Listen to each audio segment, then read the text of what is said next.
नमस्कार सभी को। स्वागत है आपका यूपीएससी एथिक्स की क्लासेज में। लास्ट क्लास में हमने पढ़ा था सुखवाद। आज हम पढ़ने वाले हैं स्वार्थवाद। क्या पढ़ने वाले हैं? स्वार्थवाद, जिसको अंग्रेजी में ईगोइज्म कहते हैं। क्योंकि स्वार्थवाद प्रमुख रूप से किससे एसोसिएटेड है? थॉमस हॉब्स से एसोसिएटेड है। इसीलिए हम साथ में किसको भी पढ़ेंगे? थॉमस हॉब्स को भी पढ़ेंगे। बेसिकली जब हम थॉमस हॉब्स के विचारों को समझते हैं ना, फिर उसके बाद स्वार्थवाद को पढ़ते हैं तो हमारे लिए समझना बहुत आसान हो जाता है। तो चलिए शुरू करते हैं किससे? थॉमस हॉब्स से। तो थॉमस हॉब्स इंग्लैंड में पैदा हुए, 1588 ईस्वी में पैदा हुए और 1680 या 1679 तक ये जीवित रहे। जिस समय ये इंग्लैंड में पैदा हुए थे उस समय इंग्लैंड की स्थितियां बड़ी ही खराब थी, यानी कि अराजकतावाद चारों तरफ फैला हुआ था, यानी कि अनार्किज्म चारों तरफ फैला हुआ था। बेसिकली प्रमुख तौर पर थॉमस हॉब्स को हम जो पढ़ते हैं ना, वो पढ़ते हैं पॉलिटिकल फिलॉसफी में। इनका जो नाम जो आता है सब बहुत महत्वपूर्ण रूप से वो कहाँ आता है? पॉलिटिकल फिलॉसफी में आता है। और पॉलिटिकल फिलॉसफी में भी क्यों आता है? इनकी एक प्रमुख पुस्तक है जिसका नाम है लेवियाथन, उसकी वजह से। लेवियाथन इनकी प्रसिद्ध पुस्तक है और जो आई थी 1651 में, तो उसकी वजह से इनका बहुत ज्यादा नाम है। जब देखो, इनका एक बहुत ही फेमस कथन है और वो कथन क्या है कि मैं और भय एक साथ पैदा हुए थे। और ये बात उन्होंने क्यों कही? देखिए, किसी भी दार्शनिक को समझना है, किसी भी पॉलिटिकल फिलोसफर को समझना है, किसी भी विचारक को समझना है, यदि आप उसके समय की, जिस समय वो जीवित था, उस समय की सामाजिक, राजनीतिक, देशकाल परिस्थितियों को अच्छे से समझ जाओगे तो उस दार्शनिक को समझने में भी आसानी रहती है। जैसे थॉमस हॉब्स थे, इंग्लैंड में जिस समय ये पैदा हुए, तो जैसे इन्होंने कहा कि मैं और भाई एक साथ पैदा हुए थे, तो क्यों कहा? क्योंकि इनके पिताजी जो थे इनको छोड़ करके चले गए, इनके चाचा के पास छोड़ करके चले गए। तो फिर जब ये बड़े हुए, जवान हुए, तो अनाथों जैसा जीवन जिया। जब बड़े हुए तो फिर उसके बाद इंग्लैंड में अराजकता की स्थिति फैल गई, यानी कि इंग्लैंड में संसद और राजा के बीच में क्या हो गया? संघर्ष हो गया, और संघर्ष बहुत खूनी संघर्ष हो गया। और थॉमस हॉब्स पर किसका डाउट हो गया कि भाई ये राजा के साथ है, तो इसको निर्वासन झेलना पड़ा और ये भाग करके कहां चला गया? पेरिस चला गया। जब इंग्लैंड में 1641 से लेकर के और 1652 तक का जो समय है, ये अराजकता का समय है। ये कैसा समय है? अराजकता का समय, घोर अराजकता का समय। देखिए, आपने पढ़ा होगा कि इंग्लैंड में रक्तहीन क्रांति हुई थी, जिसको गोल्डन रेवोल्यूशन भी कहते हैं। ये अंग्रेज लोग, पश्चिम जो है ना, चूंकि उस समय शक्तिशाली था, तो ये बड़े चालाक लोग हैं। जब 1668 में, सॉरी मैंने 88 शायद बोल दिया था, है ना, 1668 में क्या हुई? इंग्लैंड में गोल्डन रेवोल्यूशन हुई, जिसको रक्तहीन क्रांति ये कहते हैं। अब बात तो इनकी सही है कि ये जो जब क्रांति हुई थी, जब ये 1668 में, तो क्या हुआ था? रक्तहीन क्रांति हुई थी, इसमें कोई डाउट नहीं, किसी को कोई डाउट नहीं है। लेकिन इससे पहले क्या हुआ था वो किसी को नहीं बताते ये लोग। उससे पहले इतनी ज्यादा अराजकता की स्थितियां थी कि कौन किसको कब मार दे और कब किसके साथ में क्या घटना घटित हो जाए, कुछ कहा नहीं जा सकता था।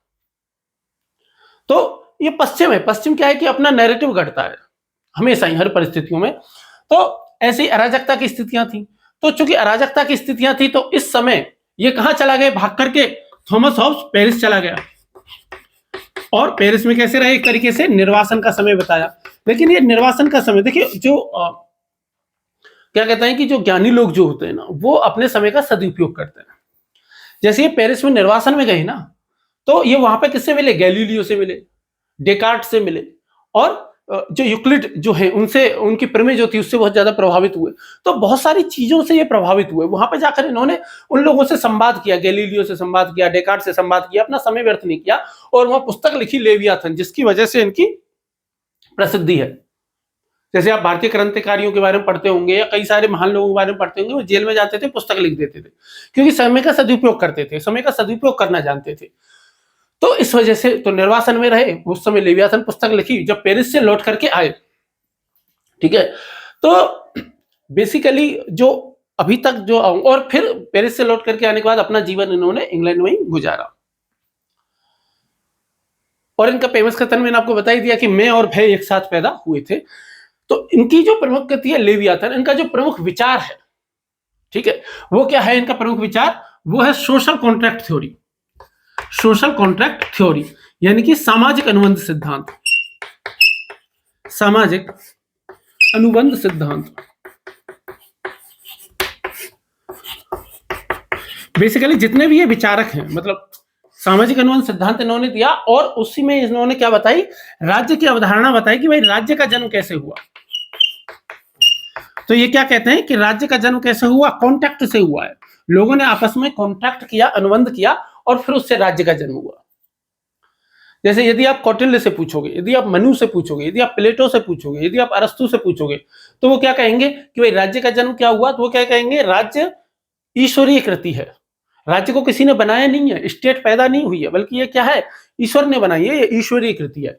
लेकिन वहीं यदि आप थॉमस हॉब्स से पूछोगे, जॉन लॉक से पूछोगे, रूसो से पूछोगे, तो ये सब क्या कहेंगे कि नहीं भाई, राज्य कैसे बना है, सोशल कॉन्ट्रैक्ट से बना है।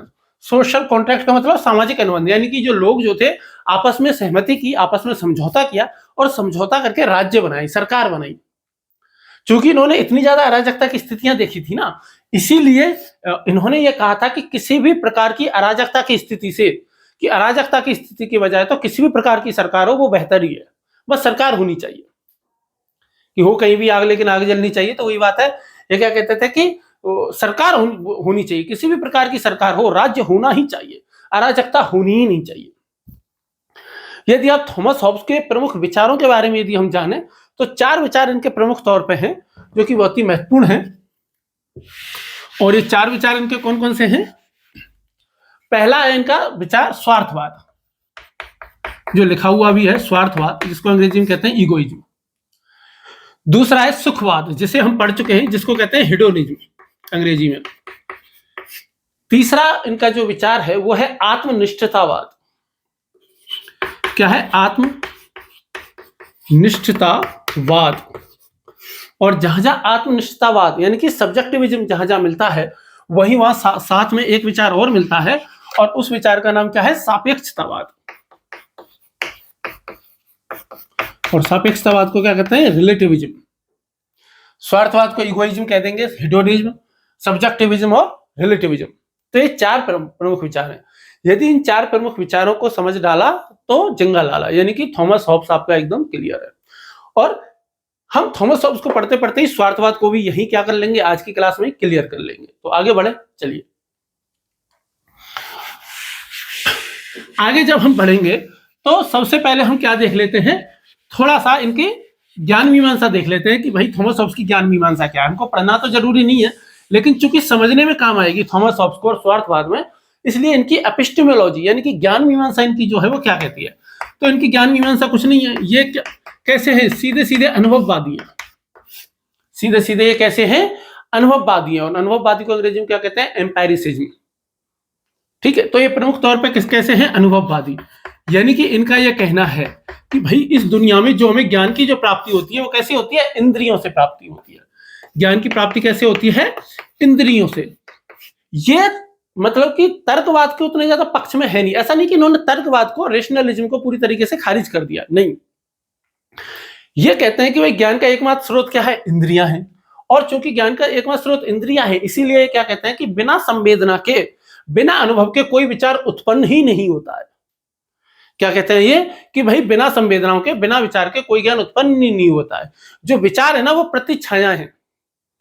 विचार क्या है? प्रतिच्छाया है, जो इंद्रियों के माध्यम से मन में आते हैं। ये रेशनलिज्म को यानी कि तर्कवाद को पूरी तरह खारिज नहीं करते हैं, लेकिन ये तर्क को अनुभव का सेवक मानते हैं। बोले तर्क तभी आता है जब उनको अनुभव होता है, एक्सपीरियंस किसी चीज का होता है। और इस अनुभववाद से ही बाद में बर्कले हो गए, जॉन लॉक हो गए, डेविड ह्यूम हो गए, और बाद के जो अनुभववादी दार्शनिक आए वो इन्हीं से बहुत ज्यादा प्रभावित हुए थे। ठीक, तो ये इनकी क्या थी? छोटी सी ज्ञान मीमांसा थी। अब हम आगे चलते हैं, और देखिए चूंकि हम एथिक्स पढ़ रहे हैं, फिलॉसफी पढ़ नहीं रहे, तो इसलिए इतना छोटा छोटा ही हम इसके बारे में जानेंगे। अब इनका जो सबसे प्रमुख विचार है, जिसकी वजह से इनका नाम पॉलिटिकल फिलॉसफी में बहुत ज्यादा रेस्पेक्ट के साथ लिया जाता है, फिलॉसफी में भी इनका नाम आता है और एथिक्स में भी इनका नाम आ रहा है, वो इनका क्या है? तो इन्होंने 2 अवस्था बताई। देखिए, एक तो इन्होंने बात बताई कि भाई एक तो थी प्रकृति की, प्राकृतिक अवस्था, प्राकृतिक अवस्था। और ये कह रहे हैं कि जो प्राकृतिक अवस्था थी, उस प्राकृतिक अवस्था की वजह से ही क्या हुआ? सोशल कॉन्ट्रैक्ट थ्योरी आई, यानी कि जो स्टेट ऑफ नेचर थी, इसको अंग्रेजी में कहते हैं स्टेट ऑफ नेचर, जो स्टेट ऑफ नेचर थी इसकी वजह से ही क्या आई, सोशल कॉन्ट्रैक्ट थ्योरी, यानी कि सामाजिक अनुबंध सिद्धांत आया। तो ये क्या बताते हैं, देखो यदि आप किसी भी मानव से पूछोगे, किसी भी साधारण आदमी से पूछोगे कि भाई इतिहास आदमी का कैसा है, तो वो कहेगा कि यार ये है, सबसे पुरानी वैदिक सभ्यता है, सब अपने अपने धर्मों को पुराना बता देंगे और ले दे करके कोई ना कोई ऐसी बात बता देंगे। लेकिन इतिहास को पढ़ने के लिए, जानने के लिए, समझने के लिए जो कोई गहरा आदमी होगा वो बहुत ज्यादा गहराई में जाएगा, वो बहुत ज्यादा पीछे जाएगा। तो ये इनसे जब किसी ने पूछा कि भाई प्राकृतिक अवस्था क्या है, तो ये कहते हैं प्राकृतिक अवस्था वो अवस्था है जहां ना तो कोई सरकार थी, ना तो कोई नियम थे, ना ही कोई कानून थे, एक तरीके से जंगल राज था। और वो समय कैसा था, सभी का सभी के खिलाफ युद्ध था। उस सिचुएशन में मानव कैसा रहता था, सभी के खिलाफ सभी का युद्ध चल रहा था। उस समय मानव का जीवन कैसा था, अकेला था, क्रूर था, छोटा था। इनकी एक पुस्तक है डी सिवे, और इस डी सिवे पुस्तक में एक ये वाक्य लिखते हैं लैटिन में, क्या लिखते हैं, होमो होमनी ल्यूपस। क्या वाक्य लिखते हैं, डी सिवे इनकी एक पुस्तक है डी सिवे, और उसमें एक वाक्य लिखते हैं होमो होमनी ल्यूपस, यानी कि मानव मानव के लिए भेड़िया है, मानव मानव के लिए क्या है, भेड़िया है। और आपको पता है कि पश्चिम जो है वो भेड़िया वॉल्फ के साथ में कितना ज्यादा ऑब्सेस है। आपको पता है ये पश्चिम में कितनी सारी फिल्में जो भेड़िया पे बनी हुई हैं, जिनको ये क्या कहते हैं, लाइकन कहते हैं। तो ये कहते हैं ना कि भाई पश्चिम बहुत ज्यादा कहता है कि यार भारत में तो क्या है कि स्नेक चार्मर्स का देश है, ये है वो है, खूब हंसी उड़ाते हैं। इनके यहाँ कितने ज्यादा अंधविश्वास चलते हैं आप सोच नहीं सकते। ये वॉल्फमैन, और उनकी फिल्में देखो कितनी सुपर होती हैं। अंडरवर्ल्ड सीरीज को देखो जिसमें केट वेकिनसोल नाम की नायिका है। फिर उसके बाद में ट्वाइलाइट सागा नाम की मूवी देखो, कितनी सुपर डुपर हिट है, कितनी महान प्रेम कहानी उसको मानते हैं कि वैम्पायर और लाइकन के बीच में शायद वो प्रेम कहानी है। ठीक है, बेन हेल्सिंग एक मूवी और है। तो वो भेड़िया को लेके वो बहुत ज्यादा ऑब्सेस है। उनके यहाँ लगता है कि पूर्णिमा की रात को आदमी भेड़िया बन जाता है, मतलब कुछ व्यक्ति ऐसे होते हैं, ऐसी कहानियां चलती हैं। तो उनके यहाँ यह था कि भाई होमो होमनी ल्यूपस, आदमी आदमी के लिए भेड़िया है, यानी कि मानव मानव को खा जाना चाहता है। तो ये विचार उनके मन में क्यों आया भाई, यदि आप देखोगे मानव का इतिहास हम देखते हैं, छोटा सा जानने की कोशिश करते हैं। जैसे ये राज्य का कॉन्सेप्ट है, राज्य किसको कहते हैं, किसी भी प्रकार का कोई भी नेता बन जाए, कोई भी आदमी, या किसी भी प्रकार के कोई नियम कानूनों से कोई समाज चल रहा है, कोई छोटा मोटा कबीला भी चल रहा है, तो वो राज्य हो जाता है एक तरीके से। यदि आप कोई पूछे कि भाई राज्य कितना पुराना है, इस पृथ्वी पर राज्य को आए हुए कितने साल हो गए होंगे, राज्य को पैदा हुए कितने साल हो गए होंगे, तो कितने साल हो गए होंगे, 5 से 6,000 साल। भाई ये मैं अधिकतम बता रहा हूं आपको, 5 से 6,000 साल, इतने साल पहले ही तो राज्य आया। यदि हम धर्मों की बात करें, भाई देखो टोने टोटके जो हैं वो तो बहुत पुराने हैं। टोने टोटके जो चलते हैं ना, ये धर्म से कई हजार साल पुराने हैं। लेकिन यदि हम धर्म की बात करें तो धर्म कोई बहुत ज्यादा पुराना थोड़ी है। धर्म भी कितना है, ये मान लो 5 से 6,000 साल पुराना ही तो धर्म है। भाई दुनिया का सबसे पुराना धर्म किसको मानते हैं, एक तो यहूदी धर्म को मानते हैं, एक सनातन धर्म को या हिंदू धर्म को मानते हैं। तो सनातन धर्म या हिंदू धर्म को वैदिक सभ्यता से मान लो। आप इसको और पीछे ले जाना चाहो कि नहीं भाई सिंधु सभ्यता से मानेंगे हिंदू धर्म को, तो सिंधु सभ्यता से भी मान लो, तो भी इतना ही पुराना होता है। और यहूदी धर्म इससे पुराना है नहीं, और बाकी के सारे धर्म तो बहुत ज्यादा नवीन है, तो इतने ही साल पुराना है। लेकिन क्या मानव इतिहास इतना ही साल पुराना है कि नहीं, इससे पहले जाओ, इससे पहले क्या हुआ था, खेती का आविष्कार हुआ। खेती का आविष्कार, खेती आदमी करना आदमी ने कब शुरू किया, आज से 12,000 साल पहले, आज से 12,000 साल पहले। और थोड़ा पीछे जाओ तो भाई खेती करना शुरू किया था, तो खेती से पहले क्या हुआ था, एक कॉग्निटिव रेवोल्यूशन हुई थी। यानी कि भाई देखो जो एप्स थे एप्स से एक तरफ बंदर बने, आधुनिक बानर जिनको हम कहते हैं, एक तरफ मानव बना। यदि आप सबसे प्रथम मानव की बात करें, जिसको हम क्या कहते थे होमिनिड्स, जिसको हम क्या कहते थे, होमिनिड्स कहते थे, तो वो कितने साल पहले आया था, 3 लाख साल पहले आया था। सबसे पहला मानव जिसको होमिनिड्स कहते थे वो कितना साल पहले आया था, 3 लाख साल पहले। पर हम कह रहे हैं कि यार ये होमोसेपियन नहीं था तो इसको छोड़ दो, ठीक है छोड़ दिया, कोई दिक्कत वाली बात नहीं है। तो फिर इसके बाद कौन आया था, होमो इरेक्टस आया था। और जो होमो इरेक्टस आया वो कितने साल पहले आया, 20 लाख साल पहले आया। सॉरी, ये जो आया था ना ये 70 लाख साल पहले आया, गलती हो गई मुझसे, 3 लाख साल पहले तो कौन आया? होमोसेपियन आया है। तो ये कितने वाला है? 70 लाख साल पहले। और उसके बाद में 20 लाख साल पहले कौन आया? होमो इरेक्टस आया। और 3 लाख साल पहले कौन आया? 3 लाख साल पहले कौन आया था? होमोसेपियन आया। मानव, यानी कि मानव के इतिहास की कहानी तो 3 लाख साल की है। और राज्य कितना पुराना है? केवल 5 से 6 हजार साल। धर्म कितना पुराना है? 5 से 6 हजार साल पहले। और लोगों को लगता है कि यार इनसे प्राचीन तो क्या होगा, इनसे बड़ा सच क्या ही होगा। जो एप जो बने, जिनको हम ये जैसे होमोसेपियन ही बने 3 लाख साल पहले, इन होमोसेपियंस में जो संज्ञानात्मक क्रांति जो हुई, कॉग्निटिव रेवोल्यूशन जो इनमें हुआ, तो वो जो संज्ञानात्मक क्रांति या कॉग्निटिव रेवोल्यूशन हुआ था 70 हजार साल पहले हुआ था। कितने साल पहले? 70 हजार साल पहले। और फिर उसके बाद में इन्होंने सोचना समझना और वो सारे काम करना शुरू किए। यदि आपको इसको समझना है तो या तो आप सेपियंस नाम की एक पुस्तक है वो पढ़ सकते हो, एक मूवी और है वो आप देख सकते हो 2001 एन स्पेस ओडिसी, वो पुस्तक भी आप पढ़ोगे तो उसमें बताया गया है कि कैसे कॉग्निटिव रेवोल्यूशन हुई और जो होमोसेपियंस किस तरीके से फिर उन्होंने आगे बढ़ना शुरू किया। अब मैं आपको जो बात बताना चाह रहा हूं वो ये है कि मानव का जीवन की इतिहास बहुत बड़ा है। केवल राज्य से, धर्म से, खेती से, सिंधु सभ्यता, सुमेर, मेसोपोटामिया, केवल इतना ही इतिहास नहीं है मानव का। और जो कायदे का जो चिंतक होता है, कायदे का जो विचारक होता है, वो यहां जाकर के सोचता है कि उस समय मानव जीवन कैसा था। तो थॉमस हॉब्स उसी के बारे में कह रहे हैं कि उस समय, इससे पहले उस समय मानव जीवन कैसा था? छोटा था, क्रूर था, अकेला था। वैसे तो वो समाज में रहते थे लेकिन फिर भी अकेला। और सिचुएशन कैसी थी? सभी के खिलाफ सभी का युद्ध था। भाई उस समय मानव नरभक्षी रहा होगा। भाई जाहिर सी बात है, जब कि भाई खाने के लिए कैसे रहते थे? जैसे जानवर हैं उसी तरीके से रहते होंगे। जब उसी तरीके से रहते होंगे तो क्या खाते होंगे? जाहिर सी बात है कि भाई मांस ही खाते होंगे। अब या तो जानवर मिल जाए खाने के लिए, जब जानवर नहीं मिला फिर क्या करेंगे? फिर हो सकता है कई बार जो कबीले होते होंगे या छोटे मोटे समूह होते होंगे उनमें लड़ाई हो जाती होगी, युद्ध होते होंगे, लोग मरते होंगे और लोग उनको हो सकता है एक दूसरे को ही खा जाते होंगे। तो कितना कठिन जीवन उस समय रहा होगा।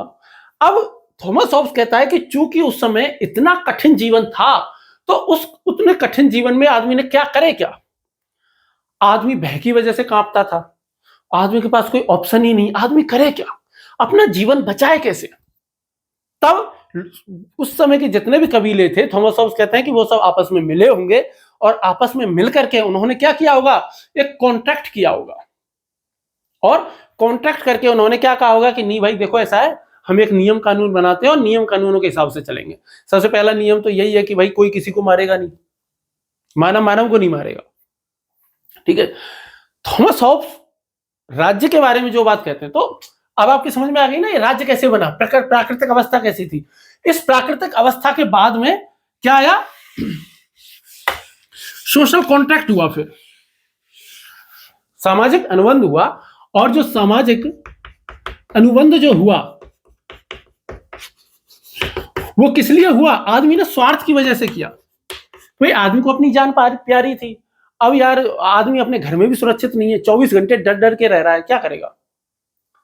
तो थॉमस हॉब्स क्या कहते हैं कि देखो देखो वैसे भी थॉमस हॉब्स क्या कहते हैं, नॉर्मल आप देखो, समाज में चारों तरफ अराजकता फैल जाएगी यदि राज्य नहीं होगा, पुलिस नहीं होगी, सरकार नहीं होगी, नियम नहीं होंगे, कानून नहीं होंगे।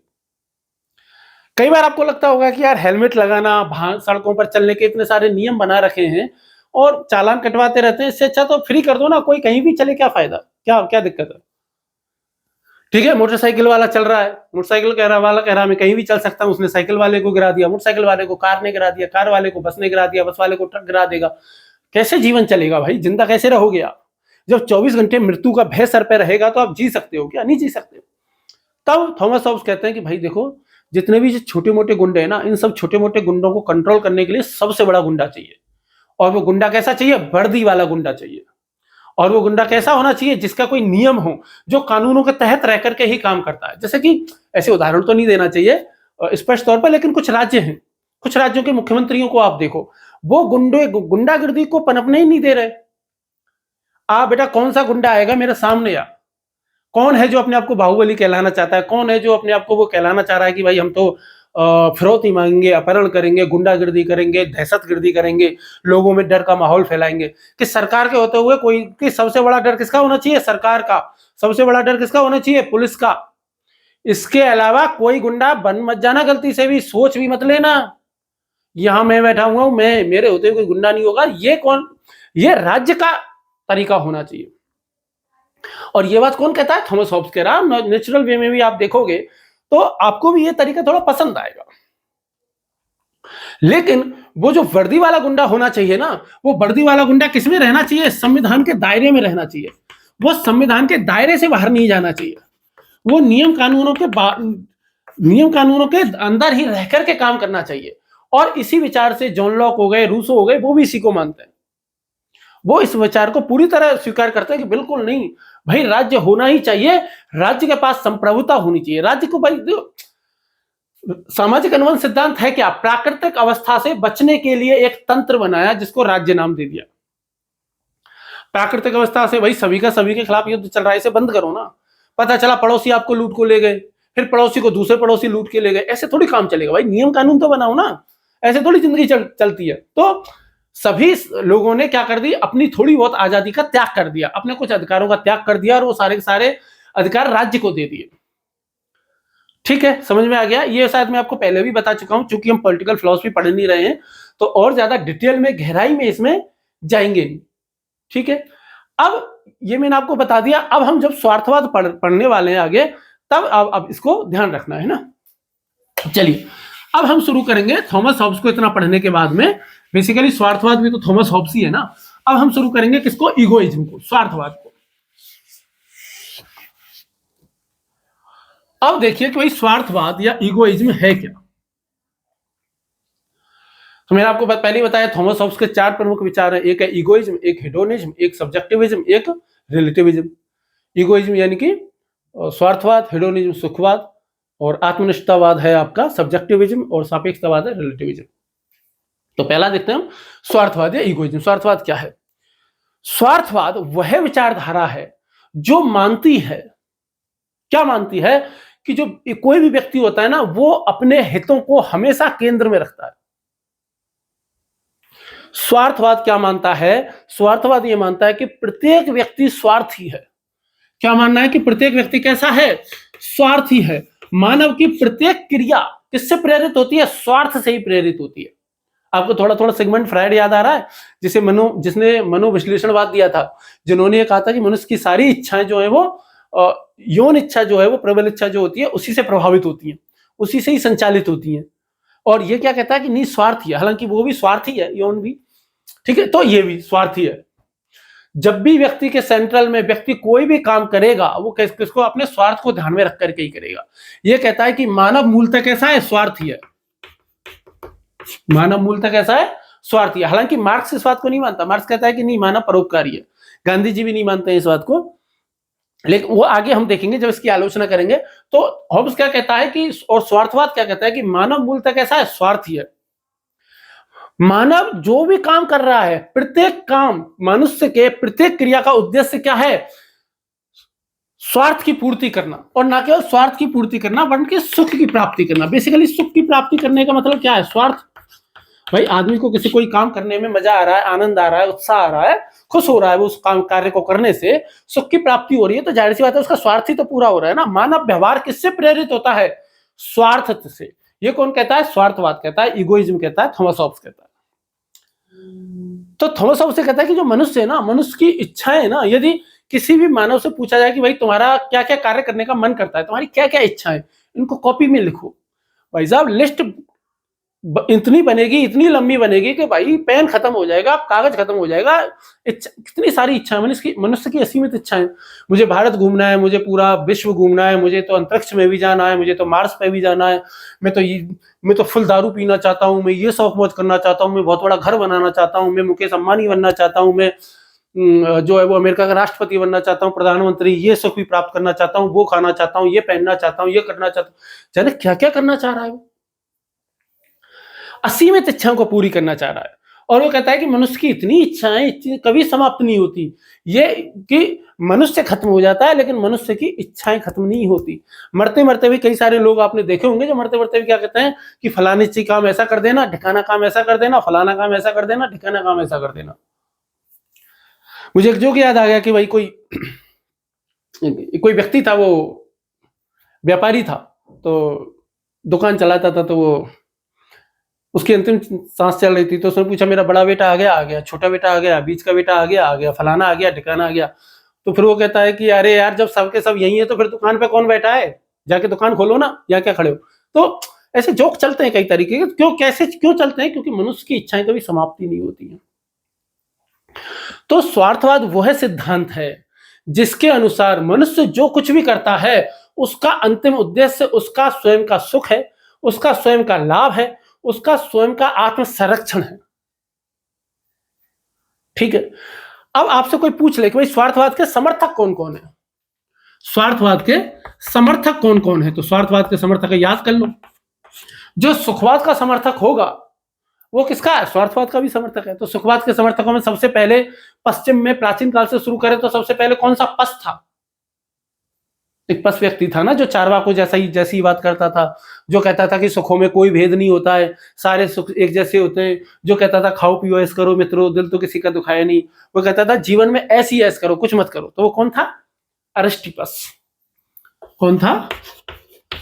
अरिस्टिपस, जो कि कैसा सुखवादी था? निकृष्ट सुखवादी था, क्योंकि गुणों में भेद ही नहीं करता था। फिर इसके बाद में एक और व्यक्ति था जिसने एपिक्यूरन वाद दिया था, और उसका क्या नाम है? एपिक्यूरस, जो कि उत्कृष्ट स्वार्थवाद में सुखवाद में विश्वास रखता था, जो कहता था कि नहीं सुखों में भेद होता है। तो दूसरा समर्थक स्वार्थवाद का कौन है? एपिक्यूरस। एपिक्यूरस था। आगे आ जाइए। एपिक्यूरस के बाद में थॉमस हॉब्स होगा कि नहीं? बिल्कुल है, थॉमस हॉब्स बिल्कुल है। तो हॉब्स भी है, इसी को तो हम पढ़ रहे हैं, ये हेडिंग में लिखा हुआ है, तो थॉमस हॉब्स तो होगा ही होगा। और थॉमस हॉब्स स्वार्थवाद का सबसे बड़ा समर्थक है। इसके बाद में एक मॉरिस सिलिक करके एक व्यक्ति और है, मॉरिस सिलिक। और भारत की तरफ से इन सब के से भी इन सबसे बड़ा कौन है? भारत की तरफ से एक ही है, एक अकेला सब पे भारी। कौन है? चारवाक। वो अकेला 4 के बराबर है, 4 क्या 40 के बराबर है। तो स्वार्थवाद में और सुखवाद में कौन आ जाता है? भारत की तरफ से चारवाक आ जाते हैं। तो ये क्या है? ये स्वार्थवाद के समर्थक है। अब आप सोच रहे होंगे कि यार दुनिया में हर एक आदमी स्वार्थी है, ये आदमी कह रहा है, ठीक है। ये आदमी ये भी कह रहा है कि दुनिया में आज तक एक भी इंसान पैदा नहीं हुआ जिसने कोई भी काम बिना स्वार्थ के किया हो। अब ये बात सुनते ही आप गाली देंगे मेरे को, लोग कहेंगे अरे यार तू कैसी बात करता है, दुनिया में सबसे बड़ी निस्वार्थ जिसमें स्वार्थ नाम की कोई चीज नहीं होती वो माँ होती है।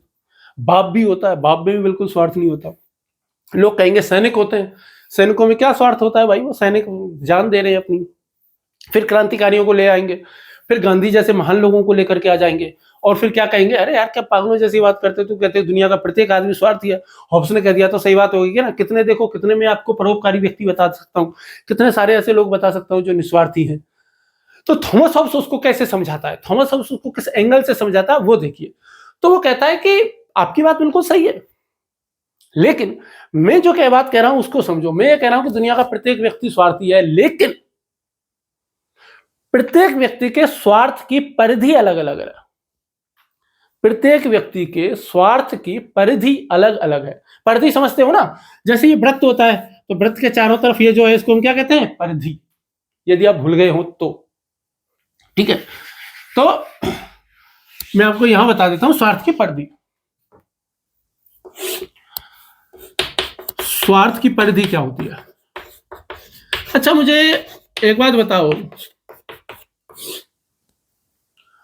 आपके जीवन में कितने ऐसे लोग हैं जिनके लिए आप तुरंत ऑन द स्पॉट जान देने के लिए तैयार हैं कि भाई मैं अपने परिवार के लिए जान दे सकता हूं, मैं अपने समाज के लिए जान दे सकता हूं, जाति के लिए दे सकता हूं, धर्म के लिए दे सकता हूं, देश के लिए दे सकता हूं, पूरे विश्व के लिए जान दे सकता हूं, मैं तो पूरे ब्रह्मांड के लिए भी जान दे सकता हूं। ठीक है। अब ध्यान से देखो, जैसे हम कहते हैं कि यार जो छोटा बच्चा होता है वो भगवान का रूप होता है। अच्छा जो 2-3 साल का बच्चा है, आपको क्या लगता है वो स्वार्थी होता है कि बिल्कुल निस्वार्थ भावना होती है, उसमें परोपकार की भावना होती है? 2-3 साल का जो बच्चा है ना, वो केवल और केवल कहां तक रहता है? मैं तक। 2-3 साल का जो बच्चा होता है ना, वो मैं से आगे बढ़ ही नहीं पाता, कभी नहीं बढ़ पाता। ठीक है।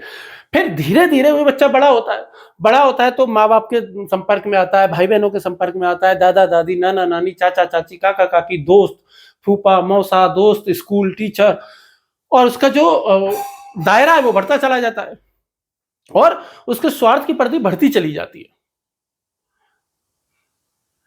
देखिए, समाज शास्त्र में एक सिद्धांत है। समाज शास्त्र के अनुसार जो परिवार जो होता है वो 2 प्रकार का होता है। परिवार जो होता है ना, फैमिली, वो 2 प्रकार की होती है। एक होती है फैमिली ऑफ ओरिजिन, एक क्या होती है? Family of FAMILY, family of origin. एक दूसरी फैमिली होती है जिसको कहते हैं फैमिली ऑफ प्रोक्रिएशन, जिसको हम क्या कहते हैं? Family of procreation, family of procreation. ये वाली जो फैमिली है, ये किसकी फैमिली है? आपके पिता का परिवार है ये। और ये वाला जो परिवार है वो आपसे शुरू होता है। यदि ये माता पिता कर लेते हैं ना, ताकि जेंडर वाइज ना रहे, माता पिता और ये आप। ठीक।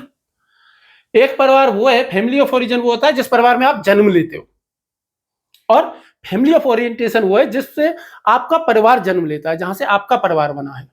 ये भी आपका परिवार है, लेकिन इस परिवार ने आपको बनाया और ये इस परिवार को आपने बनाया है। इसमें दोनों अंतर है। जैसे फैमिली ऑफ ओरिजिन में कौन आएंगे? माँ बाप आएंगे, भाई बहन आएंगे।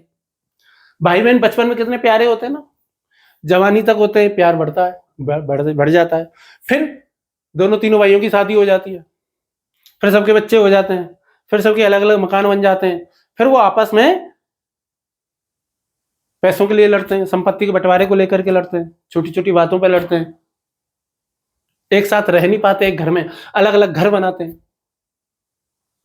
तो पहले हमको लगता है कि यार इस परिवार के लिए हम जान दे सकते हैं, फिर जब ये परिवार आता है तो हमको लगता है कि इस परिवार के लिए जान दे सकते हैं। शुरू में लगता है कि मैं अपने पति या पत्नी के लिए जान दे सकता हूँ, फिर बच्चे आ जाते हैं, फिर लगता है कि नहीं यार, पति पत्नी से पहले मैं अपने बच्चों को बचाऊंगा, बच्चों के लिए जान दे सकता हूँ, फिर बच्चे बड़े हो जाते हैं, फिर बच्चों की शादी हो जाती है, फिर बच्चों के बच्चे हो जाते हैं, और फिर आप दोबारा से सोचते हैं कि नहीं यार, बच्चों के लिए तो शायद मैं जान नहीं दे पाऊंगा, ठीक है, मेरी तो जीवन संगिनी ठीक है, मेरा तो पति ही ठीक है। तो बेसिकली ये सब जो भी बन रहा है ना, यही सब क्या है? स्वार्थ की परिधि है। यही सब क्या है? स्वार्थ की परिधि है। कुछ समाजों में इतना ज्यादा व्यक्ति, कोई भी व्यक्ति इतना ज्यादा सामाजिक हो जाता है, इतना ज्यादा सामाजिक हो जाता है कि समाज में वो अपनी प्रतिष्ठा बचाने के लिए, अपनी इज्जत बचाने के लिए अपने संतानों को मार भी सकता है। ऑनर किलिंग के मामले होती हैं, और ये बहुत कॉमन है, कोई बड़ी बात है नहीं इसमें, ठीक है, क्योंकि स्वार्थ की परिधि हो गई। फिर कोई जाति के लिए इतना कट्टर हो गया, फिर कोई देश के लिए हो जाता है, फिर कोई धर्म के लिए हो जाता है। जैसे राष्ट्र को किसी की परिधि कहां तक चली गई? देश तक चली गई। तो देश तक चली गई तो जैसे सैनिक है तो देश के लिए जान दे देता है, क्योंकि उसकी स्वार्थ की परिधि कहां तक चली गई है? देश तक चली गई है। गांधी जी हैं, बुद्ध हैं, महावीर स्वामी हैं, ऐसे जो लोग हैं, ऐसे लोगों की स्वार्थ की परिधि कहां चली गई है? पूरी मानवता तक पहुंच गई है, ठीक है। और चूंकि पूरी मानवता तक पहुंच गई, अब छोटा आदमी तो अपने स्वार्थ से आगे बढ़ ही नहीं पाता, और कोई व्यक्ति ऐसा है कि जो कि भाई बहुत ज्यादा स्वार्थ की परिधि उसकी विस्तृत हो गई है, तो उसको हम क्या कहते हैं? कैसा लगता है वो? वैसा लगता है कि यार इसमें तो स्वार्थ की भावना है ही नहीं, और उसी को निस्वार्थ भावना से कार्य करने वाला कह देते हैं। जबकि व्यवहार में देखा जाए ना, तो वो भी कैसा है? यूनिवर्सल क्या है? एथिकल, कहते हैं कॉस्मिक सेल्फ वो मान लेता है, वो अपने आप को एक पूरे ब्रह्मांड मान लेता है, पूरी दुनिया की, पूरा जगत मेरा है। तो स्वार्थ की परिधि किसी की मैं तक ही सीमित है, किसी की परिवार तक, किसी की समाज, जाति, धर्म, ऐसे ऐसे पूरी मानवता ऐसे बढ़ती चली जाती है। ये बात कौन कह रहा है? थॉमस हॉब्स समझा रहा है स्वार्थ की परिधि को। तो वो ये कह रहा है कि आपकी अपनों की परिभाषा कितनी बड़ी है, ये इस पर निर्भर करेगा कि आपकी स्वार्थ की परिधि कितनी बड़ी है। लेकिन वो कह रहा है कि लेकिन फिर भी वो आदमी करेगा तो स्वार्थ के लिए। जैसे बहुत से व्यक्ति दान करते हैं तो वो नाम के लिए करते हैं कि यार मेरा नाम लिख जाए। बहुत से व्यक्ति दान कर रहे हैं इसलिए ताकि उनका मान सम्मान हो, ताकि उनकी इज्जत हो। बात समझ में आ रही? तो कोई ना कोई ऐसी भावना मन में होती है। ये कौन कह रहा है? थॉमस हॉब्स कहता है। ठीक, तो स्वार्थ की परिधि समझ में आ गई? प्रश्न आप पूछ सकते हो। अब वो ये कहते हैं कि भाई ठीक है, स्वार्थ की परिधि ऐसी होती है, तो भाई स्वार्थ की तो अभिव्यक्ति भी व्यक्ति करते हैं, तो स्वार्थ की अभिव्यक्ति कैसे करते हैं? सभी अलग अलग तरीके से स्वार्थ की अभिव्यक्ति करते हैं। तो कहता है कि भाई जो स्वार्थ की जो अभिव्यक्ति है ना, वो कई स्तरों पर होती है। स्वार्थ की अभिव्यक्ति कैसी होती है? कई स्तरों पर होती है। आदमी एक स्तर पर नहीं करता। और स्वार्थ दिखता है दो तरीके से। एक स्वार्थ होता है स्थूल, एक स्वार्थ तो कैसा होता है? स्थूल होता है। और दूसरा होता है सूक्ष्म। जो स्थूल जो स्वार्थ होगा वो कैसा होगा? स्पष्ट तौर पर दिखेगा। लेकिन जो सूक्ष्म जो क्या होगा? सूक्ष्म जो स्वार्थ होगा ना, वो कैसा होगा? अस्पष्ट होगा। वो कैसा होगा? अस्पष्ट होगा। वो कह रहे हैं कैसे? जैसे मान लो कुछ व्यक्ति तो ऐसे होते हैं कि भाई पहले मेरा पेट भरना चाहिए, दुनिया गए भाड़ में। ठीक है, एक नेताजी के बारे में कहते हैं कि भाई अपनी रोटी बस बनी रहे, चाहे जग की हो बर्बादी, एक पंक्ति है। तो वो कोई बहुत से लोग क्या सोचते हैं कि बस मेरी रोटी बनी रहे, जग का दुनिया का कुछ भी हो मेरे को कोई लेना देना नहीं है, पड़ोसी भूख से मर जाए मैं खाना खा लूं। दूसरे लोग क्या होंगे? गलती से भी किसी को भूखा देख लेंगे तो उसको खाना देंगे।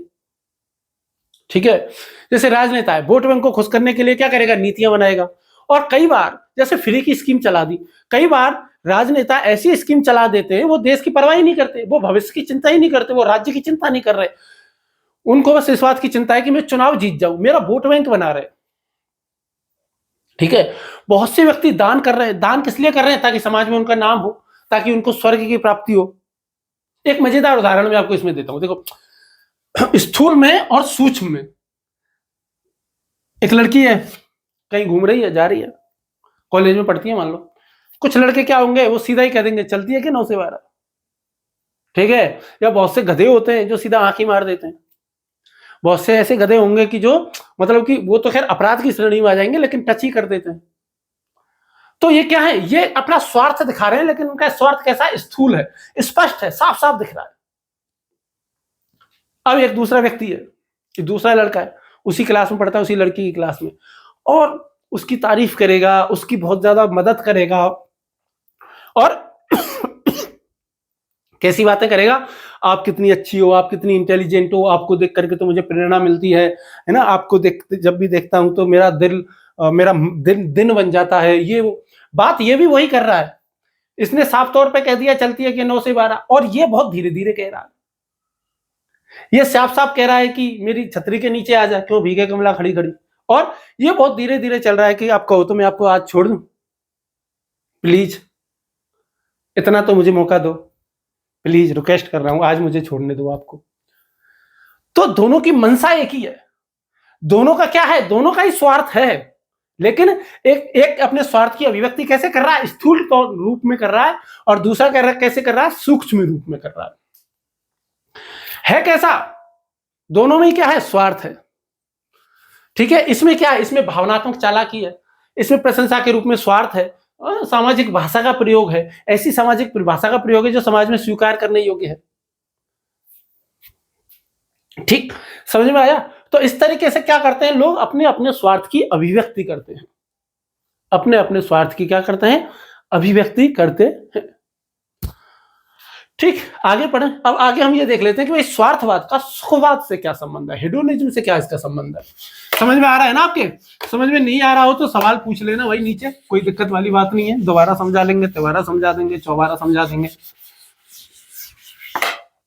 ठीक है, अब इसका हम क्या देख लेते हैं? सुखवाद से संबंध देख लेते हैं। सुखवाद से संबंध,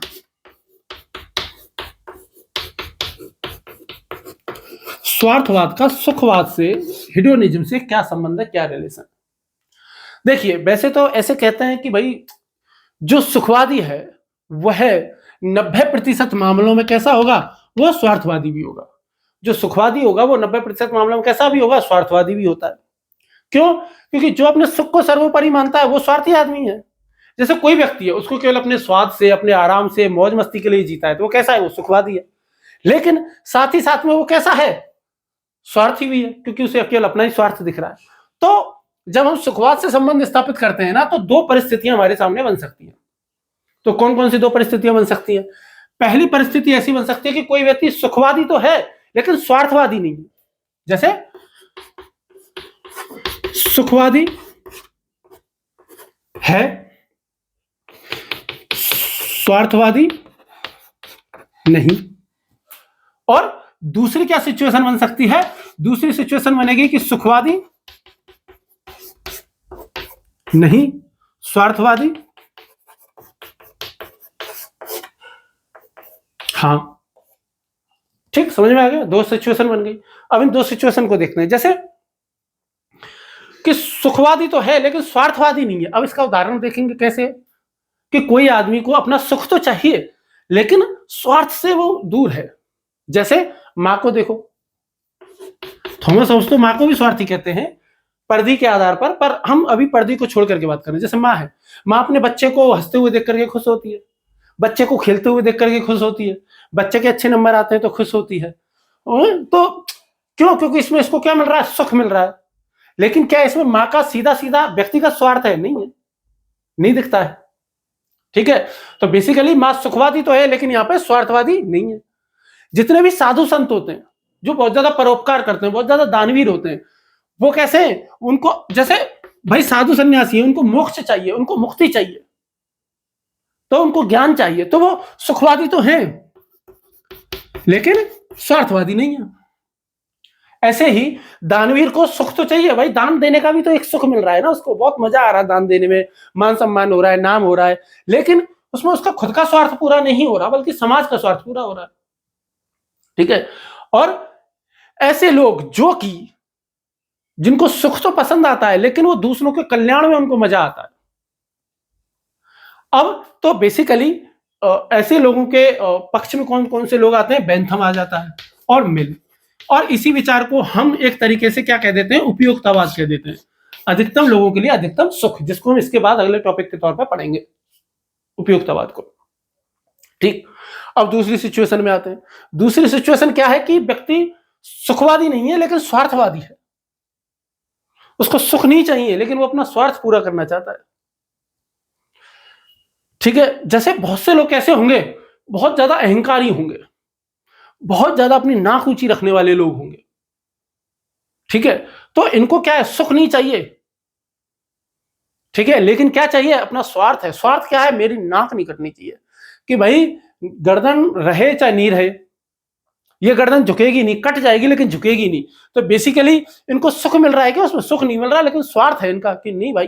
जैसे कितने सारे आईएएस अधिकारी जो होते हैं ना, वो कैसे होते हैं? इतने ईमानदार होते हैं, इतने ईमानदार। जैसे बहुत सारे लोग होते हैं, कोई पोस्ट ट्रांसफर पे ट्रांसफर हो रहे हैं, सुख नहीं मिल रहा नौकरी में, परेशान हो रहे हैं, कभी ईडी पीछे छोड़ दी, कभी लोकपाल पीछे छोड़ दिया, अच्छी पोस्टिंग नहीं मिल रही, अच्छा जला नहीं मिल रहा, घर वालों के साथ रह नहीं पा रहे, कहीं भी एक जगह टिक करके 6 महीने 3 महीने रुकने नहीं देते, या कोई भी सरकार, कोई भी नेता बार बार ट्रांसफर कर देते हैं, लेकिन उसका स्वार्थ पूरा हो रहा है। उसका स्वार्थ खुद का क्या है कि भाई नाक नहीं झुकेगी, मैं ईमानदार हूं तो ईमानदार रहूंगा। और इसमें बुरे से बुरे लोग भी आ जाएंगे। जैसे हिटलर था, हिटलर का स्वार्थ क्या था कि मेरी आर्य जाति सबसे श्रेष्ठ है, मैं जर्मनी को बहुत ऊंचा बनाऊंगा। लेकिन उसमें चिंता मिली, दुख मिला, परेशानी मिली, हाँ मिली, क्या उसकी जान गई? लेकिन पर उसको उसका स्वार्थ इसी में था। यदि आप हेस्टिंग रेसडेल से यह बात पूछोगे, ठीक है, तो वो भी इसी बात को कहता है। और यदि हम बुद्ध की बात करें तो बुद्ध में हमने 2 तरीके के बुद्ध हमने पढ़ा था। एक तो धारणा पढ़ी थी अरहत की धारणा, एक होता है बोधिसत्व। जो बोधिसत्व जो होता है ना, वो केवल अपने आप को निर्वाण की प्राप्ति नहीं करवाना चाहता, वो अब खुद को मोक्ष प्राप्त नहीं चाहता, वो पूरे समाज को मोक्ष प्राप्त करवाना चाहता है। जबकि जो अरहत है, अरहत केवल खुद का मोक्ष चाहता है। जो खुद का मोक्ष चाहता है तो वो कैसा है? वो स्वार्थी तो है। क्या वो सुखवादी है? नहीं, उसको सुख नहीं चाहिए पर उसको मोक्ष चाहिए। बात समझ में आ रही है? एक साधु सन्यासी है, हिमालय पे पड़ा हुआ है, तपस्या कर रहा है, दिनों रात भूखे प्यासे, कितने दुख दर्द परेशानी झेल रहा है। क्या वो सुखवादी है? नहीं।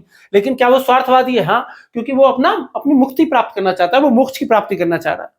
जैसे हीनयान बौद्ध है ना, तो हीनयानी बौद्ध क्या क्या क्या करते हैं? वो स्वयं की मुक्ति चाहते हैं, वो पूरी दुनिया को त्याग कर देंगे, इतने कष्ट झेलते हैं लेकिन मुक्ति चाहते हैं। तो वो सुखवादी नहीं है, लेकिन कैसे है? स्वार्थवादी है। बात समझ में आ रही है? वो दूसरों की मुक्ति की उनको चिंता नहीं है, उनको अपनी खुद की मुक्ति की प्राथमिकता है। और चूंकि खुद की मुक्ति की प्राथमिकता है तो स्वार्थवादी हो गए, लेकिन सुखवादी नहीं रहे। उनका उद्देश्य इंद्रिय सुख है नहीं, किसी प्रकार का सुख प्राप्त करना है नहीं है। बात समझ में आ गई? तो ये तो ये आपका क्या है, स्वार्थवाद है। और स्वार्थवाद का ये सुखवाद से संबंध है दो प्रकार का, कि कोई व्यक्ति सुखवादी तो हो सकता है लेकिन ऐसा हो सकता है कि स्वार्थवादी ना हो, और कोई व्यक्ति ऐसा हो सकता है कि सुखवादी ना हो लेकिन स्वार्थवादी हो। और ऐसे मामले बहुत कम होते हैं, है ना, पर होते तो हैं, उदाहरण तो ही। चलिए अब हम स्वार्थवाद के क्या पढ़ लेते हैं, प्रकार पढ़ लेते हैं। अब हम आगे क्या पढ़ लेते हैं, स्वार्थवाद के प्रकार। तो स्वार्थवाद के बेसिकली प्रमुख तौर पे दो प्रकार हैं। स्वार्थवाद के कितने प्रकार हैं, दो प्रकार। एक तो है साइकोलॉजिकल इगोइज्म यानी कि मनोवैज्ञानिक स्वार्थवाद, और दूसरा है एथिकल इगोइज्म यानी कि नैतिक स्वार्थवाद। तो दोनों को जान लेते हैं, दोनों ही क्या है।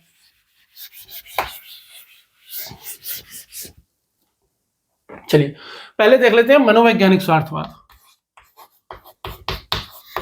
मनोवैज्ञानिक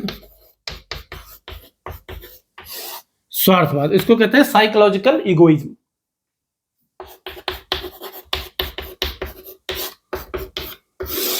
तो साइकोलॉजिकल इगोइज्म क्या कहता है, ये कहता है कि भाई देखो, प्रत्येक मनुष्य है ना, वो अनिवार्यतः स्वार्थी ही होता है। क्यों होता है, क्योंकि मनोविज्ञान ही ऐसा है, आदमी का मनोविज्ञान, साइकोलॉजी ऐसी है कि उसे केवल और केवल अपना सुख ही दिखता है। ये सिद्धांत ये कहता है कि यदि आपको दुनिया जीवन में कभी ये लगे कि कोई आदमी आपके लिए कुछ भी करेगा तो आप मूर्ख हो। इस दुनिया में कोई किसी के लिए कुछ नहीं करता जब तक कि उसमें खुद का कोई स्वार्थ ना हो।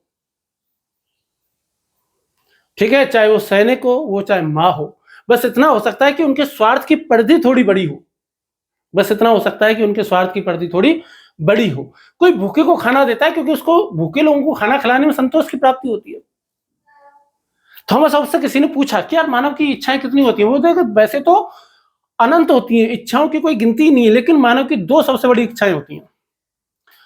तो कौन कौन सी इच्छा होती है, एक तो होती है बोले जीवन इच्छा यानी कि जिंदा रहने की इच्छा। मानव प्रत्येक स्थिति में अपनी ही जान बचाएगा चाहे सिचुएशन कैसी भी हो। आपने एक वेब सीरीज देखी होगी जिसका नाम है स्क्विड गेम, उसका अभी शायद लेटेस्ट तीसरा पार्ट भी आया है। जब आप इस स्क्विड गेम को देखोगे तो आपकी समझ में आएगा कि भाई स्वार्थवाद किस हद तक होता है लोगों में, परिस्थितियां मानव को कैसा बना देती हैं। जो हम कहते थे ना, मानव के लिए भेड़िया है, होमो होमनी लुपस, तो स्क्विड गेम देख करके समझ में आता है कि आदमी के लिए भेड़िया कब हो जाता है। आदमी के लिए भेड़िया जब हो जाता है जब उसका खुद का जीवन संकट में होता है। जब व्यक्ति का खुद का जीवन संकट में हो तो वो किसी की भी जान लेने से नहीं चूकता। और ये इसमें साफ तौर पे दिखाया गया है इस वाली वेब सीरीज में। ठीक है, और एक तो क्या होती है जीवन इच्छा, और दूसरी क्या होती है अधिकतम सुख प्राप्त करने की इच्छा। भाई मानव कोशिश करके क्या करेगा कि भाई अधिकतम सुख उसको किसी ना किसी तरीके से मिले, वही तो कोशिश करता है दिन और रात। और वो कहते हैं कि इसके अलावा बाकी जितनी भी चीजें हैं ना, वो सब साधन है। और कैसे साधन है, जिनसे आपको सुख मिले। आपके पास मोटरसाइकिल है, सुख मिलता है, कार है, सुख मिलता है, टीवी है, सुख मिलता है, फोन है, उससे सुख मिलता है। आपके घर में जितना भी साजो सामान है आपको सुख देने के लिए। तो एक तो भौतिक साधन होते हैं, दूसरे होते हैं मानसिक साधन या भावनात्मक साधन। मानसिक या भावनात्मक साधन कैसे होगी, जैसे प्रेम है, परोपकार है, त्याग है, ज्ञान है, करुणा है। वो कहते हैं कि प्रेम भी स्वार्थ है। हॉब्स मानता है कि ये सारी की सारी चीजें क्या है, साधन है। और किस चीज की साधन है, एक तो अधिकतम सुख प्राप्त करने के साधन है। कैसे हैं, अधिकतम सुख प्राप्त करने के साधन हैं। तो हॉब्स ये कहता है चाहे कोई भी क्रिया हो, चाहे उस क्रिया में कोई व्यक्ति परोपकारी दिख रहा हो, चाहे उस क्रिया में कोई बलिदानी दिख रहा हो, अंततः उस क्रिया में व्यक्ति क्या चाहता है, आत्मलाभ चाहता है, सुख की तलाश चाहता है, वो उससे अधिकतम सुख प्राप्त करना चाहता है। ये इसके किस आधार पर कहता है, मनोवैज्ञानिक स्वार्थवाद के आधार पर कहता है। और जीवन में हमको दुनिया में हम देखते हैं कि हर एक व्यक्ति क्या कोशिश करता है कि उसका स्वार्थ पूरा हो। दूसरा जो प्रकार है इसका, उस मनोवैज्ञानिक स्वार्थवाद के अलावा दूसरा है नैतिक स्वार्थवाद, और इसको कहते हैं एथिकल इगोइज्म। बेसिकली नैतिक स्वार्थवाद को वो कहते हैं कि भाई मनुष्य स्वार्थी होना नैतिक है। भाई थॉमस हॉब्स या स्वार्थवाद के जितने भी समर्थक हैं वो सब क्या कहते हैं कि स्वार्थी होना नैतिक है, स्वार्थी होने में कोई बुरी बात नहीं है, स्वार्थी होना नैतिक है। दुनिया में कोई भी ऐसा व्यक्ति नहीं है जो स्वार्थी ना हो, क्योंकि और वो इसका तर्क क्या देते हैं? तर्क ये देते हैं कि भाई चूंकि मनुष्य का मनोविज्ञान ही ऐसा है कि वो स्वार्थी है, तो इसलिए स्वार्थी होना नैतिक है। भाई दुनिया में वो कहते हैं कि प्रत्येक व्यक्ति स्वार्थी है। यदि कोई स्वार्थी व्यक्ति की बुराई कर रहा है और जो ये कह रहा है कि यार ये आदमी तो बहुत ज्यादा स्वार्थी है, तो जाहिर सी बात है कि वो व्यक्ति भी स्वार्थी है। यदि आपने पंचायत वेब सीरीज देखी हो, तो पंचायत वेब सीरीज में विनोद का एक डायलॉग है शायद, या उन सबका ही डायलॉग है, जो कहते हैं कि यार कि लोभी तो हम भी हैं लेकिन हम कम लोभी हैं, यानी कि स्वार्थी तो हम भी हैं लेकिन कम स्वार्थी हैं। तो स्वार्थ सबका है। वो कहते हैं कि नैतिक स्वार्थवाद कब है कि स्वार्थी होना नैतिक है, लेकिन कब तक नैतिक है? जब इससे किसी को भी नुकसान नहीं हो रहा है। जैसे आप आईएएस की तैयारी कर रहे हो, आप आईएएस बनो, क्या इससे किसी को नुकसान नहीं है? आप आईएएस बनना चाहते हैं, क्या ये स्वार्थ है इसमें? है। क्या ये नैतिक है? बिल्कुल है। तो वो ये कहते हैं इसके आधार पर, नैतिक स्वार्थवाद के आधार पर, कि भाई प्रत्येक व्यक्ति को वही कार्य करना चाहिए जिससे उसका स्वार्थ सिद्ध हो। वो कहते हैं कि स्वार्थ होना ना केवल स्वाभाविक है बल्कि नैतिक रूप से भी उचित है, जब तक कि वो किसी भी व्यक्ति को नुकसान नहीं पहुंचा रहा है। देखिए दुनिया में कोई भी व्यक्ति को समाज सेवा करनी है, तो समाज सेवा कब कर सकता है? जब उसके परिवार की आर्थिक स्थिति होगी, तभी तो स्वार्थ कर सकता है। तो पहले स्वार्थी बनो, पहले अपने परिवार की आर्थिक सुरक्षा दो, फिर समाज की सेवा करना।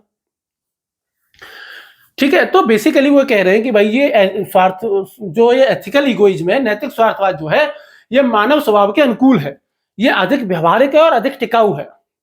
यदि प्रत्येक व्यक्ति अपने हित का ध्यान रखे तो समाज पे बोझ कम होगा। हर एक पत्ती अपना खाना खुद बनाए, स्वार्थी हो जाए कि मैं तो अपना खाना खुद ही बनाऊंगी, तो पूरे पेड़ पे कम बोझ आएगा कि नहीं? बिल्कुल आएगा। और प्रत्येक व्यक्ति ये कहे कि मैं भाई अपने पैरों पे खड़ा हो जाऊं, मैं तो पैसे कमाऊंगा, तो भाई क्या फ्री का राशन देने की जरूरत पड़ेगी? नहीं। फ्री के मोबाइल देने की जरूरत पड़ेगी? नहीं। क्या हर महीने कुछ पैसे देने की जरूरत पड़ेगी? नहीं जरूरत पड़ेगी। और कोई लाभ फ्री रेलवे में, बस में, टिकट में, कहीं पे सफर छूट देने की जरूरत पड़ेगी? नहीं, क्योंकि हर एक व्यक्ति पैरों पे खड़ा है, पैसे कमा रहा है, हर एक व्यक्ति आत्मनिर्भर है। यदि प्रत्येक व्यक्ति विवेकपूर्ण ढंग से बिना दूसरों को हानि पहुंचाए अपना स्वार्थ सिद्ध कर रहा है, लाभ प्राप्त कर रहा है, तो उसमें क्या नुकसान है? जैसे बाजार है, बाजार में मुक्त बाजार है, बाजार में आप उतरो और नैतिक रूप से पैसे कमाओ, कोई दिक्कत नहीं। जैसे एक रूसी अमेरिकन एक बहुत विचारक नहीं है, जिनका नाम है आयन रैंड। आयन रैंड महिला है ये क्या कहती है कि हर व्यक्ति को अपने स्वार्थ के अनुसार जीने का अधिकार है। हर व्यक्ति को अपने स्वार्थ के अनुसार जीने का नैतिक अधिकार है। यदि आप कलाकार हैं तो दूसरों को खुश करने के लिए अपनी कला का प्रदर्शन मत करो, समाज को खुश करने के लिए अपनी कला का प्रदर्शन मत करो, बल्कि अपने आनंद के लिए, अपनी प्रसन्नता के लिए, अपने स्वार्थ की पूर्ति के लिए करो। और इसी बात को कौन कहता है? एडम स्मिथ भी कहता है। एडम स्मिथ, जब हम उदारवाद पढ़ेंगे तो थोड़ा सा इसको भी पढ़ लेंगे। और एडम स्मिथ किसकी अवधारणा देता है? इनविजिबल हैंड की। किसकी? अदृश्य हाथ की। कि अदृश्य शक्ति की बात कर लो। अदृश्य हाथ, अदृश्य शक्ति कौन सी है? कि भाई जब व्यक्ति बाजार में उतरता है, स्वार्थ से प्रेरित होकर के काम करता है, जब काम करता है, पैसे कमाता है, तो उससे क्या होता है कि अनजाने में समाज का भी लाभ हो जाता है। जैसे मुकेश अंबानी अनजाने में अपने स्वार्थ की पूर्ति कर रहा है, लेकिन उससे देश का भला हो रहा है। उसने जियो चलाई तो अपने स्वार्थ के लिए कि मैं और पे ज्यादा पैसे कमाऊं, लेकिन लोगों का, बहुत सारे लोगों का भला हो गया। ठीक है। इसी को ही क्या कहते हैं? अदृश्य हाथ कहते हैं। तो बात समझ में आ गई। जो आयन रैंड जो है, ये क्या कहती हैं? ये नैतिक रूप से स्वार्थ को प्राथमिकता देती हैं। और जो एडम स्मिथ होता है वो क्या कहता है कि स्वार्थ से समाज का ऑटोमेटिक भला होता है। ठीक, समझ में आ गई। तो ये क्या है? ये आपकी एथिकल इगोइज्म और ये साइकोलॉजिकल इगोइज्म है। और एथिकल इगोइज्म के पीछे तर्क क्या है? वही साइकोलॉजिकल इगोइज्म का, कि मनुष्य क्या है? मनोवैज्ञानिक रूप से ही, जन्म से ही स्वार्थी है। अब एक बात ये आती है कि यदि हर एक व्यक्ति अपने स्वार्थ की पूर्ति करना चाहता है, तो नैतिक व्यवस्था बनेगी कैसे? कैसे नैतिक व्यवस्था टिकेगी? हर एक को अपना स्वार्थ पूरा करना है। तो अभी मैंने आपको बता ही दिया ये एथिकल इगोइज्म का जो कॉन्सेप्ट है, लेकिन फिर भी मैं आपको थोड़ा सा और समझा देता हूं कि भाई ये समझो कि यदि प्रत्येक व्यक्ति स्वार्थी है, तो फिर नैतिक व्यवस्था बनेगी कैसे? भाई हम कह रहे हैं कि मनुष्य स्वभाव से नैतिक स्वार्थी है, बिल्कुल ठीक है, लेकिन ये कह रहे हैं कि मनुष्य स्वार्थी के साथ साथ विवेकशील भी तो है। मनुष्य स्वार्थी के साथ साथ कैसा है? विवेकशील प्राणी भी है। और चूंकि वो विवेकशील प्राणी है, तो वह जानता है कि यदि वो अपने पूरी तरीके से स्वार्थ पे आ जाएगा तो उससे हिंसा होगी, उससे टकराव होगा, उससे मारकाट मच सकती है, उससे असुरक्षा की भावना पैदा होगी और उसका खुद का ही नुकसान हो जाएगा। और उससे उसका क्या हो जाएगा? खुद का ही नुकसान हो जाएगा। यदि आप क्या चाहते हो कि भाई मैं किसी भी दुकान को लूट लूं, किसी भी बैंक को जाकर के लूट लूं, यदि ऐसा नियम है, यदि आप इतने स्वार्थ की पूर्ति करना चाहते हो तो फिर तो कोई आपको भी लूट लेगा, फिर कोई आपको भी मार देगा, तो फिर काम नहीं चलेगा। जब काम नहीं चलेगा तो फिर क्या करना होगा? तो थॉमस हाउस क्या कहते हैं, चूंकि सभी स्वार्थी हैं, सबको अपने स्वार्थ की पूर्ति करनी है, और चूंकि स्वार्थ की पूर्ति करनी है तो उसको दूसरों से भी तो भय है ना, दूसरों से भी तो डर है ना, तो इसीलिए उनको एक सुरक्षा चाहिए, और चूंकि उनको सुरक्षा चाहिए इसीलिए वो एक कॉन्ट्रैक्ट करते हैं कि भाई देख, मैं तेरे को नहीं मारूंगा, तू मुझे मत मारना। ठीक है, बात समझ में आ गई? इसी को ही उन्होंने क्या नाम दिया था, सोशल कॉन्ट्रैक्ट कहा था, कि लोग नियमों को, कानूनों को, नैतिकता को स्वीकार करते हैं ताकि सभी का स्वार्थ सुरक्षित रहे। जैसे ट्रैफिक नियम मानना ऐसा लगता है कि यार स्वार्थ के विरुद्ध है, यार ट्रैफिक नियम मत मानो, लेकिन आपको पता है कि यदि आप ट्रैफिक नियम नहीं होंगे ना तो किसी दिन आपको ही कोई कुचल के चला जाएगा सड़क पे, आपको ना इंश्योरेंस मिलेगा, ना कुछ होगा, ना कोई लाभ होगा, कोई कभी भी कुचल के चला जाएगा। इसीलिए प्रत्येक व्यक्ति नियम मानता है। उन नियमों से प्रत्येक व्यक्ति को थोड़ी बहुत परेशानी होती है, लेकिन फिर भी वो नियम मानता है, क्योंकि उसको पता है कि अंततः मेरा इससे लाभ ही हो रहा है, नुकसान कम हो रहा है, लाभ ज्यादा हो रहा है, और वो कह रहा है कि भाई इसी वजह से मेरा फायदा हो रहा है, स्वार्थ में। और लेवियाथन की कहानी मैंने आपको पहले ही बताई थी कि यही है। ठीक है, समझ में आ गया? चलिए अब हम आगे बढ़ते हैं और स्वार्थवाद के गुण और दोष देख लेते हैं, विवेचना स्वार्थवाद के कर लेते हैं। सबसे पहले स्वार्थवाद के गुण देख लेते हैं, मेरिट।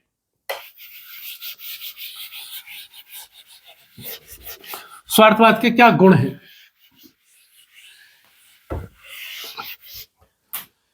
क्या है स्वार्थवाद के गुण? तो मेरिट,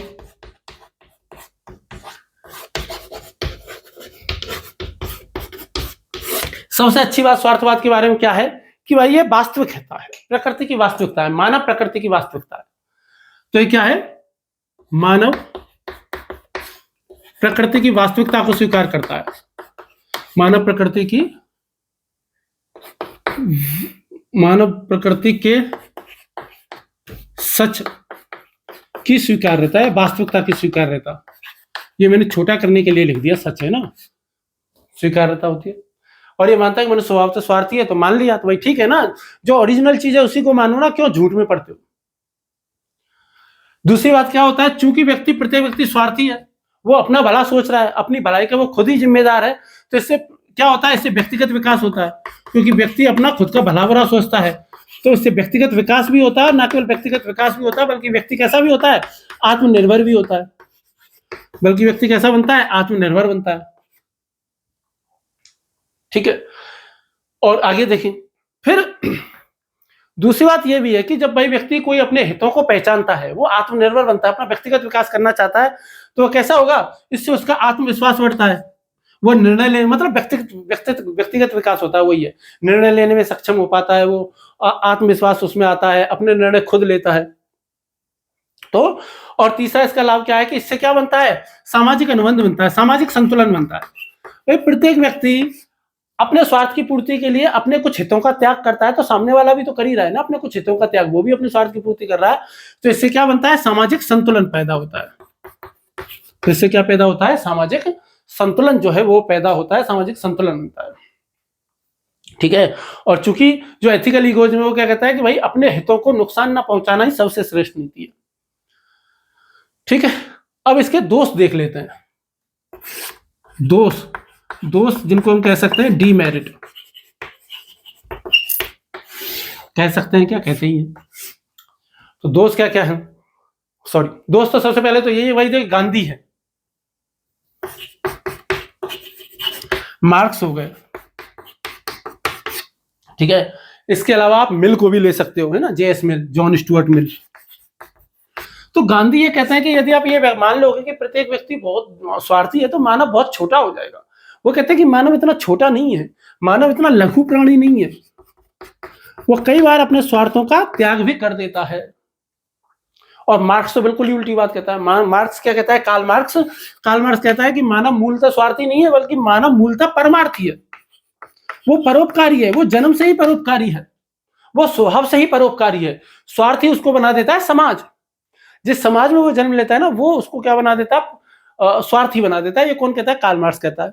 वहीं जेएस मिल क्या कहेगा, जेएस मिल क्या कहता है कि आदमी स्वार्थी और परमार्थी दोनों होता है, उसमें दोनों के तत्व बराबर मात्रा में होता है। ऐसा नहीं होता कि आदमी केवल और केवल स्वार्थी ही होता है।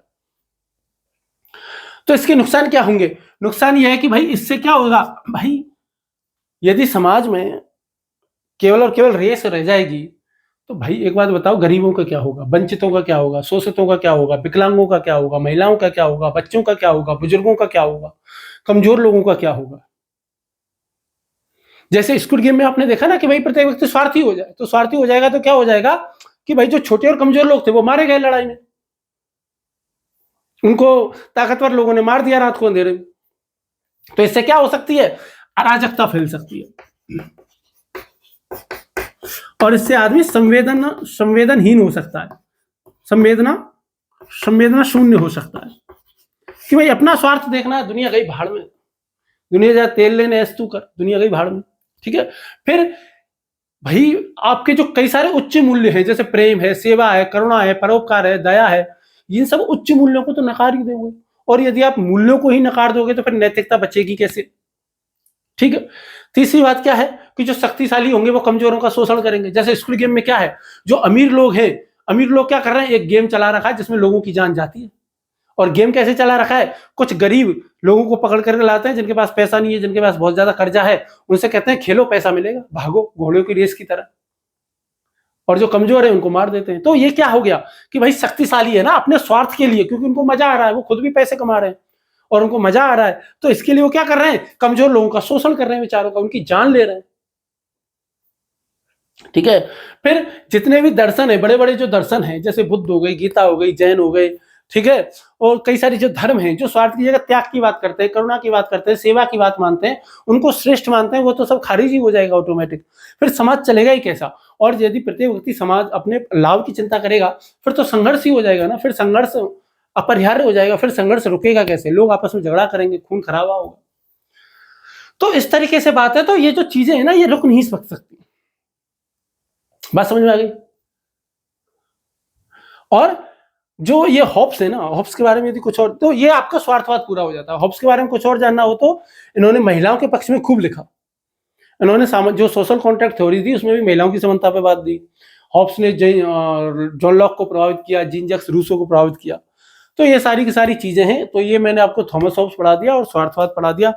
इसमें जो है वो आपको प्रश्न जो आएगा तो वो नाम से आएगा नहीं, ऐसे ही पढ़ना। ठीक है, तो ये सारी बात है। तो वो मैंने आपको बता ही दिया। थॉमस हॉब्स क्या कहता है कि जैसे कोई पत्थर उड़ नहीं सकता वैसे ही कोई मनुष्य स्वार्थी ना हो ऐसा हो नहीं सकता। ठीक है, तो स्वार्थवाद में यदि कोई प्रश्न हो, कोई डाउट हो तो कोई पूछ सकते हो आप। ठीक है, नहीं है तो हम आगे बढ़कर के देखो, आत्मनिष्ठतावाद, सापेक्षतावाद हम पहले ही पढ़ चुके हैं, सुखवाद हम लास्ट क्लास में पढ़ चुके हैं। फिर याद को कुछ भी जानना है, पढ़ना है तो आप समझ सकते हो, है ना। नेक्स्ट क्लास में हम क्या पढ़ेंगे, उपयोगितावाद। ठीक है, तो बेंथम मिल इनको पढ़ेंगे, इनका थोड़ा थोड़ा जीवन परिचय लेंगे और उपयोगितावाद को, यूटिलिटेरियनिज्म को हम पढ़ेंगे। ठीक, कोई भी सवाल हो, कोई भी डाउट हो तो कृपया करके कमेंट बॉक्स में जरूर पूछिएगा। और कई दिनों के बाद मैंने वीडियो बनाया है क्योंकि पारिवारिक परिस्थितियां ऐसी थी और खुद मेरा स्वास्थ्य भी ठीक नहीं था और कुछ मेजर प्रॉब्लम हो गई थी, तो उस वजह से भी। तो पर अब मैं कोशिश करूंगा कि रेगुलर वीडियो आए। तो चलिए फिर नेक्स्ट क्लास में मिलते हैं। आपके जो भी सवाल हो, जो भी क्वेश्चन हो, जरूर पूछिएगा। निवेदन है आपसे, जो भी कोई कमी लगे वो जरूर बताइएगा। और अलग से प्योर फिलॉसफी की क्लास है हम शुरू करें कि नहीं, ऑप्शनल की यूपीएससी के लिए, वो भी शुरू करें। यदि आप सब लोग हाँ कहेंगे तो हम कोशिश करेंगे 15 अगस्त से उसकी शुरुआत करने की, ऐसा मेरा प्लान है। तो जरूर बताइएगा। और वहां पे हम फिलॉसफी को फुल डिटेल में पढ़ेंगे। मतलब फिलॉसफी को, हालांकि सिलेबस तो बहुत बड़ा है ओरिजिनल फिलॉसफी का, और यूपीएससी के लिए जो सिलेबस है उसमें से कुछ छांट के ही सिलेबस है, लेकिन फिर भी उस सिलेबस में बहुत ज्यादा गहराई है। आप पढ़ोगे तो आपको बहुत ज्यादा मजा आएगा। जैसे कि बहुत सारे लोगों को बहुत सारे फिलॉसफी के वीडियो पढ़ करके बहुत अच्छा लगा, बहुत सारे अच्छे अच्छे कमेंट आए, तो उनकी इच्छा थी गहराई से पढ़ने की। बहुत ज्यादा गहराई से पढ़ेंगे। आप जो कहोगे प्रत्येक सवाल का जवाब हम आपको देंगे। कोशिश में करूंगा पूरी जितना भी मेरे को अल्प ज्ञान है उस अल्प ज्ञान के आधार पर, और कोशिश हम करेंगे कि यूपीएससी में अधिकतम अंक हम हासिल कर सके। दर्शन शास्त्र में, फिलॉसफी में बहुत ही अच्छी सब्जेक्ट है, बहुत प्यारी सब्जेक्ट है। ठीक है, इतना ज्यादा इस सब्जेक्ट को उतना ज्यादा महत्व लोग देते नहीं हैं, लेकिन जीवन में, व्यक्तित्व विकास में हर जगह इसकी इंपॉर्टेंस है। चलिए फिर नेक्स्ट क्लास में मिलते हैं उपयोगितावाद को पढ़ते हुए। थॉमस हॉब्स और स्वार्थवाद में कोई भी किसी प्रकार का डाउट है कृपया करके जरूर पूछिएगा। चलिए नेक्स्ट क्लास में मिलते हैं, तब तक के लिए धन्यवाद, नमस्कार।